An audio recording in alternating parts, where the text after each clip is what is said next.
welcome back to episode 14 of RealismCraft. And boy, is this episode a hot one. I mean, for real. We're going to be doing something special. But before we get to that, how about some fan appreciation? You guys are absolutely amazing, and I appreciate every single one of you. The last episode got quite a good response. Last I checked with the recording of this, I had 84 views for a giant kelp build. If you haven't seen it, it's pretty cool. I'll put it in the top right corner, hopefully, with a note, and go ahead and check it out. But along with that, Shuweo, I think I pronounced it right. Shuweo? That's a hard name, Zowli. But you had made a special comment. You said, water tank for villager, LOL. And it is indeed a giant water tank for those villagers, so hopefully they enjoy it, because I won't. I am here in the Nether, and yeah, no water here. So what are we going to do? I have been very busy in between episodes. As you see, my day counter now reads 401 days. Yep, this Let's Play world has been alive for quite some time. Oh, there's a zombie piglin. Hello, sir. How do you think of my fortress here? No? You like it? Oh, that scared me. I forgot I got wither skeletons like spawning above this thing, so it's not the safest thing. But anyway, I have actually been renovating another fortress. I happen to create a portal right in front of my little kelp farm and sent me right here. So yeah, this is pretty cool. Once a dangerous place, now rather peaceful. The thing is, I really love to build into the Nether. I think it's a cool place, despite the hot temperatures over here, but the things that you can see in the Nether are actually really cool, and for me, it just provides more interest than an overworld biome. And the thing is, there's only so much that you can do in every dimension, of course, but when it comes to the Nether, I don't know, I just like the atmosphere, I guess. But in particular, certain mobs. So I like blazes, I love the piglins, I think they're pretty cool. Did I go backward? I went backward. Let me fix that. So blazes, piglins, all sorts of cool stuff. Wither skeletons are kind of neat. So there's a lot to be seen inside of the Nether. And in this particular episode, we're going to be working on a farm together. Okay, so this is the starting workings of a blaze farm.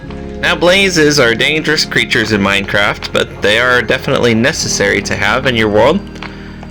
This is how the spawner usually looks like. So you can see a little twirly guy up there, he's just spinning around waiting to pop out, but I had gone ahead and disabled it. Blaze farms are dangerous for several reasons, of course.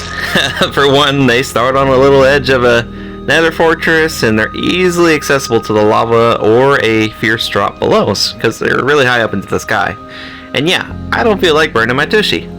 But the second thing that really makes them dangerous are the blazes themselves. Blazes pack a punch, and they often come in groups, usually of 2 or 4, and they can shoot you from a huge distance away.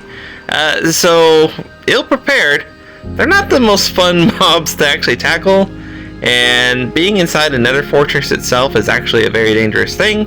So yeah, not the safest farm to build. That being said, blaze farms are often a necessary thing to get to the end, and I definitely want to go to the end. If you've not seen maybe Minecraft Live yet, hopefully it's got some end stuff. This is being recorded on Thursday, by the way, so not quite there. But almost there. Maybe there'll be new stuff into the end, and I'm super excited about it. But at any rate, I wanted to take the time to build one for myself. And of course, this farm is unique to me. I didn't look at any tutorials or anything on how to build a blaze farm. I just wanted to try it. And there's a few things that I already know about Bedrock's mob farms. So the main thing that sets Bedrock mob spawners apart from Java counterparts is how they spawn the mobs. You'll notice that I have some cobblestone and regular stone laid out onto the floor here. This is the exact pattern that mob spawners actually spawn mobs in. In Bedrock Edition, as opposed to Java, it's not a square that they spawn them in, but rather it's in taxicab distance. Taxicab distance. Yeah, me and the blazes are gonna go for a ride. But seriously, if you don't know what that means, let me show you what it means. It means that your mob spawner is right here in the center, and from the center it travels 1, 2, 3, 4 in any direction. 1, 2, 3, 4. You can see that those are the points. Now, ideally, it would create a whole box, but in Bedrock, it doesn't. What taxicab distance means is that 4 spaces from the center block is where the mobs would spawn. So, if we are going to do the next level here, we might place it as 1, 2, 3, 4. That means mobs can spawn in any of these 4 blocks. Going a step further, let's pretend that this is 4 blocks out this way. So we have, if we take this back, we have 1, 2, 3, and 4. And so on. This will be 4 as well, and 4 across. You see it kind of makes a diamond shape, but this is how all mob spawners work in Bedrock Edition. Maybe you were like me at one point and thought that blaze spawners couldn't be disabled. Maybe it's because blazes spawn in higher light level than other mobs.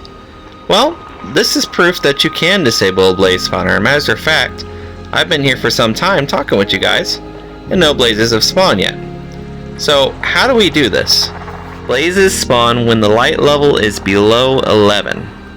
Now, that might be a little bit odd, considering that other hostile mobs don't spawn unless the light level is 0. But blazes are unique. They're pretty much fireballs. I mean, come on. They walk on torches here. So here's the thing. We pretend that this is our mob spawner, okay? And we already found out that this is all the locations that a blaze can spawn, right? Taxicab distance of 4. Now the thing is, if this was our spawner, and we just placed the torch here, where do you think the mobs can spawn? Okay, so the light source is 15, right? So, with that being said, this would be 14. This would be 13, 12, 11. So what that means is if all of this was light over here, that means I could still have blazes spawn on any 4 of the spots right here. So you can see it's quite critical to get your lighting right? So now, let's take a look at the lights and how they're positioned. It's a star shape. We can see that 2 in this direction is a torch, 2 in the forward direction is a torch, 3 off to the sides, and 3 off to the sides. So you can think of it kind of like 2 T-shapes on the sides. There's 2 forward, 2 back. It's not too bad of a pattern, but they all have to be on the same level, so that's the tricky thing here. So you can see I put the cobblestone 1 below and the torch on top. So long as they're the same level, blazes can't spawn. And I came prepared with everything I need here. I have several dispensers, 7 exact, 7 lava buckets, a few bits of redstone, and torches. So we have everything we need to set up our semi-automatic blaze farm. Alright, so I went ahead and I got behind my little blaze farm here. I built a big wall all the way around to protect myself from like outside blazes, as well as to give me some extra room to work, just to feel safe, you know? I think it's a great idea. But let's start out with our repeaters, right? So we're going to place a repeater behind that dispenser. And you can see that the dispensers already have their lava bucket in them, which is what we want. Place one here. Now the idea behind this is that the redstone, when it comes, is going to just push right directly into that dispenser. Now we could have redstone on the top, just like this, and the dispensers will activate. But since these are forward one, I can't really do that without interrupting the blaze farm. Now I could get rid of this block here and then do that, but hopefully I don't need to. At any rate, we're going to drag our redstone down, and we're going to go ahead and connect these, just like so. Now it's important for me to actually make full use of my redstone, because I don't really want to waste it. And I only have 1 repeater left, and I don't want to go back to the overworld just to make one, so I gotta count my redstone. They extend 15 blocks, so as long as we're good on the 15, we know where to place our next repeater. Okay, so that is 15 right there. So we need to make sure that everything is activated, so this last dust needs to be lit up. So let's see if we can get it going here. Maybe we can just place our little lever down just to test it out. Everything should be lit. and that is lit as well. Okay, and everything should be dispensed. Yes, everything is dispensed, so we are all good. Let's take a look at what this looks like, actually. Okay, so we can actually get a good flow of the lava just by looking at this. So this is why we needed the 5 in the center, right? So we don't want the center lava to run over, because like I said, it'll just push the blazes into the wall. And our 2 corners actually come down, and they bleed over the edge. They meet in the center, creating a center flow, directing the blazes down the hole. You can see that I had made it. Hey, look, we already got a little victim down there. So we made it right onto the edge here. So the blazes should come to the edge and fall down. And then, if everything goes well, they should end up just like this little zombie pig.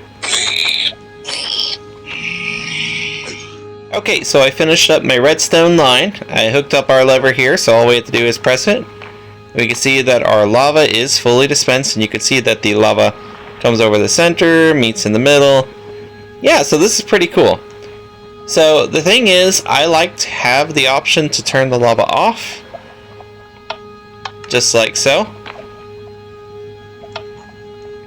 Because you never know when you might want to do a little bit more detail work on a farm.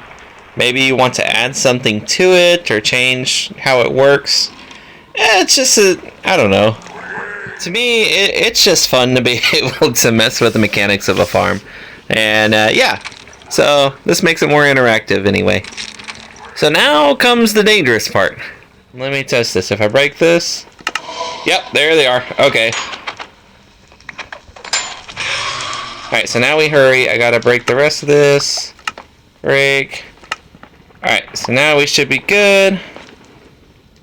Seal it up here. Alright. Yeah, I'm sorry guys, I told you wrong.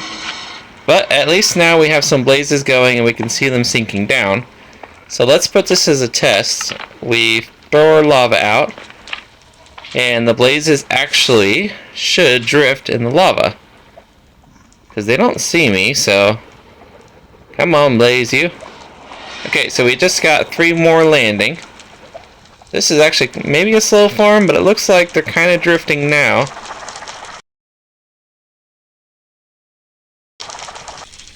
Well, that's a lot of blazes. If I stand here, like right next to them, will they attack me? I'm pretty close. Wow, that's kind of mesmerizing actually. It doesn't seem like they're going to attack me though, so the wall must be fine and the slabs are okay.